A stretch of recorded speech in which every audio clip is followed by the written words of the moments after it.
बिस्मिल्लाहिर्रहमानिर्रहीम। लाखों करोड़ों दुरूदो सलाम मोहम्मद मुस्तफ़ा सल्लल्लाहु अलैहि वसल्लम और आले मोहम्मद पर। मैं हूं उमर दराज गोंदल। पंजाबी में कहावत है कि जो गांठें आप हाथ से बांधते हैं फिर आपको मुंह से खोलनी पड़ती हैं। अब वही कुछ काम पाकिस्तान की सुप्रीम कोर्ट को करना पड़ रहा है। इसी सुप्रीम कोर्ट ने 14 मई के हवाले से एक इलेक्शन का हुक्म दिया था, लेकिन उसके ऊपर अमल दरामद नहीं हुआ और अब जो कुछ हो रहा है वो आपके सामने है। अब खबर सुन लें। खबर है कि इस्लामाबाद के अंदर थरथल्ली मची हुई है इस वक्त, लेने के देने पड़े हुए हैं। वजह क्या है? इलेक्शंस वाला मामला। इलेक्शन कमीशन को आज या कल हर सूरत इलेक्शन शेड्यूल जारी करना है, क्योंकि 17 तारीख उसका पहला दिन होगा और 8 फरवरी उसका 54वां दिन होगा।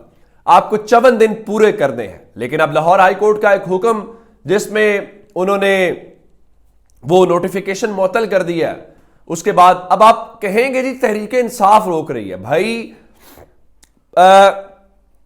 कल क्यों नहीं चैलेंज किया इलेक्शन कमीशन ने लाहौर हाई कोर्ट के उस हुक्मनामे को?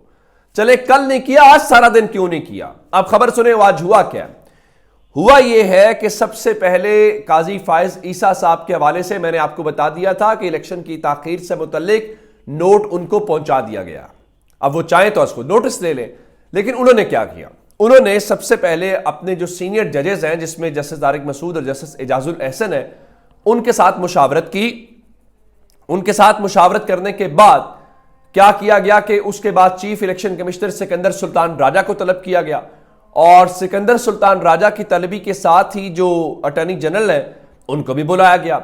उसके बाद तवील मुशावरत हुई और खबर यह है कि काजी फायज ईसा कह रहे हैं जी मैंने जो कहा है 8 फरवरी को वो पत्थर पे लकीर है, 8 फरवरी को ही इलेक्शन होंगे। अब जो अटॉर्नी जनरल साहब है, जाहिर है वो अदालती वक्त खत्म हो चुका था, तो वो कैजुअल ड्रेस के अंदर अपने ऑफिस के अंदर बैठे हुए थे और उनका काम था वो भागे भागे गए। उन्होंने यूनिफॉर्म पहना या कहीं से इंस्ट्रक्शंस लेनी थी तो वो इंस्ट्रक्शंस ली और उसके बाद ये मीटिंग चलती रही। सारी सूरत हाल अपनी जगह के ऊपर है और राइट नाउ भी चीफ इलेक्शन कमिश्नर जो है वो सुप्रीम कोर्ट ऑफ पाकिस्तान के अंदर मौजूद है। तमाम सीनियर जजेस जो है उनको रोका गया है, उनको घर जाने नहीं दिया जा रहा। मुराद ये है कि किसी भी वक्त अदालत जो है वो लग सकती है। अब से थोड़ी देर पहले कमरा अदालत नंबर 1 जो है वो खोल दिया गया और उसके बाद बत्तियां जो है वो भी रोशन की गई। तो लग ये रहा था कि अब किसी भी वक्त जो है वो सूरत हाल होगी, क्योंकि जो दरखास्त वसूल करने वाला अमला है वो भी पहुंच गया।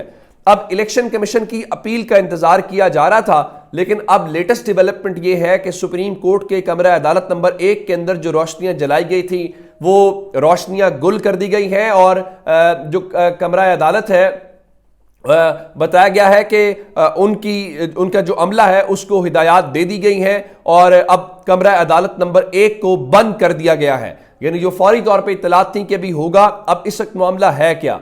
मामला यह है कि जो लाहौर हाई कोर्ट का हुक्म है उस हुक्म को चैलेंज करना है इलेक्शन कमीशन ऑफ पाकिस्तान ने और उसकी बुनियाद के ऊपर ही सुप्रीम कोर्ट ऑफ पाकिस्तान जो है उसने बेंच तश्कील दे के आज ही अदालत लगानी है। मैंने आपको बताया था कि काजी फायज ईसा साहब 2 हफ्ते के लिए जा रहे हैं।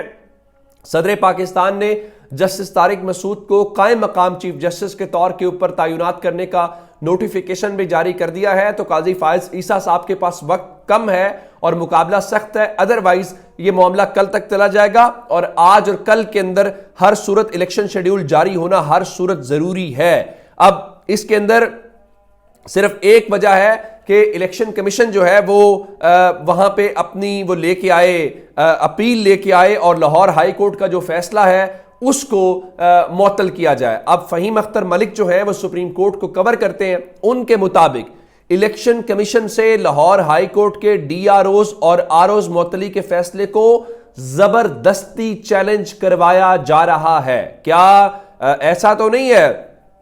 इलेक्शन कमीशन उस फैसले को चैलेंज ही नहीं करना चाहता, क्योंकि 18 तारीख को सोमवार वाले दिन वो मामला पेंडिंग है। आपको याद होगा जब पहले खुद नोटिस लिया था, इसलिए मैं कह रहा था कि वो हाथों की दी हुई मुंह से खोलनी पड़ती हैं। उस वक्त भी जब असको नोटिस लिया था जस्टिस उमर अता बंदयाल ने, तो यही हमारे मौजूद जज साहिबान कहते थे कि देखिए जी, लाहौर हाई कोर्ट के सामने एक मामला ज़ेर इल्तवा है, तो जब मामला लाहौर हाई कोर्ट में ज़ेर इल्तवा हो तो सुप्रीम कोर्ट कैसे मुदाखलत कर सकती है? फिर अब भी ना मुदाखलत करें ना, अब भी मामला ज़ेर इल्तवा है लाहौर हाई कोर्ट में, 18 तारीख का इंतजार कर लें। अब एक जानिब तो ये सूरत हाल है कि उनसे किया जा रहा है, दूसरी जानिब जो सियासी जमातें हैं उन सियासी जमातों को अपनी पड़ गई है, और जिसमें नवाज शरीफ हैं, जरदारी हैं, जहांगीर खान तरीन है, और बाकी सब जो है वो हंगामी तौर पे फैसले कर रहे हैं। मैं आपको उस हवाले से भी बताता हूं, और आज ये जो अभी इत्तलात है वो तो अपनी जगह के ऊपर हैं। फिर लाहौर हाई कोर्ट ने भी आज कुछ हलकों की, ननकाना और दीगर जो हलके हैं उनकी हल्का बंदियों को कलअदम करार दे दिया है। उधर इस्लामाबाद हाई कोर्ट ने हल्का NA-35 NA-36 की जो हल्का बंदियां हैं उनको कलअदम करार दे दिया है, और कहा है कि तमाम फरीकैन को दोबारा सुनकर असर 9 हल्का बंदियां की जाएं।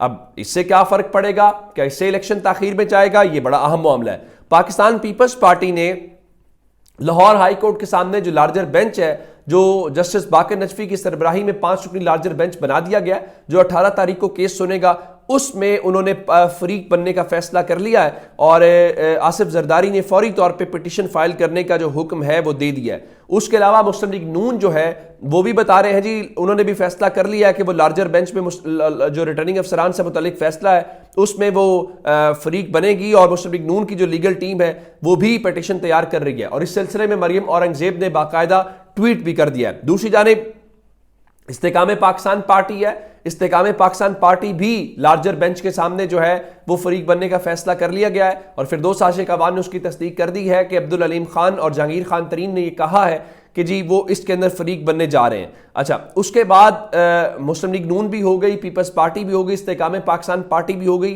काफ लीग का भी आज इजलास हुआ, उनका जी हम भी बिल्कुल ये जो लाहौर हाई कोर्ट के सामने है उसके सामने हम करेंगे। तो इसका मतलब यह है कि कमोबेश तमाम ही जो सियासी जमातें हैं उन्होंने फैसला किया है कि वो लाहौर हाई कोर्ट के सामने इस केस के अंदर फरीक बनेंगे। अब सवाल ये पैदा होता है कि ये अचानक से काजी फायज ईसा साहब का अपने जजेस से मुशावरत करना, फिर उसके बाद उनका चीफ इलेक्शन कमिश्नर को बुलाना, फिर इन तमाम सियासी जमातों का अचानक से लाहौर हाई कोर्ट के इस केस के सामने फरीक बन जाना, ये बड़े ही अहम फैक्टर्स हैं। बहुत सारे लोग कह रहे हैं कि जैसा नजर आ रहा है वैसा है नहीं है। अब तहरीक इंसाफ का ब्लेम नहीं कर सकते। तहरीक इंसाफ तो शायद जिस सियासी जमात ने सबसे ज्यादा इस वक्त सफर किया है, जो सबसे ज्यादा कुर्बानियां दे रही है इलेक्शंस के लिए हवाले से, वो पाकिस्तान तहरीक इंसाफ है। पाकिस्तान तहरीक इंसाफ के लिए कोई अच्छी सूरत हाल ग्राउंड के ऊपर नहीं है। ना उनके लोगों को इलेक्शन लड़ने दिया जा रहा है, ना उनको इलेक्शन कैंपेन करने दी जा रही है, उसके बावजूद वो इलेक्शन मांग रहे हैं। हाँ, उनके हक में एक चीज जरूर है कि जो सर्वेज आ रहे हैं, अभी NA-68 मंडी बहाउद्दीन का आया, वहां पे भी तहरीक इंसाफ वाज़े तौर पे आगे है, या जहां जहां पे भी सर्वेज आ रहे हैं वो सर्वेज जरूर बता रहे हैं कि लोग पाकिस्तान तहरीक इंसाफ को वोट करना चाहते हैं, लेकिन जो वोट जिन्होंने लेने हैं उन उम्मीदवारों को कौन खड़ा होने देगा, उनको कौन कैंपेन करने देगा, ये अपनी जगह पे इंपॉर्टेंट सवाल है। लेकिन अब देखना यह है कि अब सुप्रीम कोर्ट ऑफ पाकिस्तान आज रात खुलती है। ये उस रात जो आपने खोली थी, वो मामलात इतने खराब हुए कि पाकिस्तान उस अप्रैल से लेके आज दिसंबर तक हम संभल नहीं पा रहे। अब आप फिर सुप्रीम कोर्ट खोल के उन्हीं मामलात को समेटना चाहते हैं, तो आप उस वक्त ना करते, या काजी फायज ईसा साहब आके जस्टिस बंदयाल वाले फैसले के ऊपर अमल दरामद करा लेते, तो आज ये सूरत हाल ना होती।